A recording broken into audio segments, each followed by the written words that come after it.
ইলিশ ভাপা নামটা যেমন সুন্দর, খেতেও তেমন সুস্বাদু। ইলিশের গন্ধে ভাত খাও আনন্দে। তো আজ আমার রেসিপি ইলিশ ভাপা। নমস্কার বন্ধুরা, আমার নাম বুড়ি। বুড়িস কিচেনে জানাই আপনাদেরকে স্বাগত। তো বন্ধুরা, আমি প্রথমে 5টা বড় সাইজের ইলিশ মাছের পিস নিয়েছি। এতে 1 চামচ নুন, 1 চামচ হলুদ দিয়ে ভালো করে ম্যারিনেট করে নেব।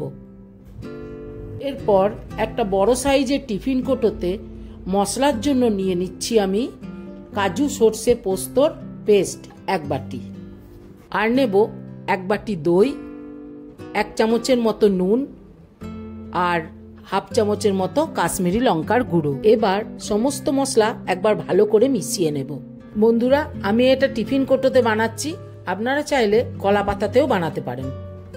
সবকিছু মাখানো হয়ে গেলে ম্যারিনেট করা মাছগুলি দিয়ে আরও একবার ভালো করে মাখিয়ে নেব, যাতে মাছের সঙ্গে মশলা ভালোভাবে মিশে যায়। সবশেষে 2 থেকে 3 চামচের মতো সর্ষের তেল আর চেরা কাঁচা লঙ্কা দিয়ে ঢাকনাটা লাগিয়ে দেব।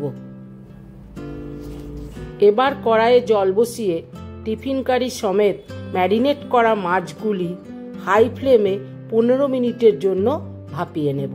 15 মিনিট হয়ে গেছে, ঢাকা খুলে ভাপ ছাড়িয়ে নেব। তো হয়ে গেল ইলিশ ভাপা। কেমন লাগলো কমেন্টে জানাবেন। আর ভালো ভালো শর্টস ভিডিও পেতে গেলে আমার ইউটিউব চ্যানেলটিকে প্লিজ সাবস্ক্রাইব করবেন।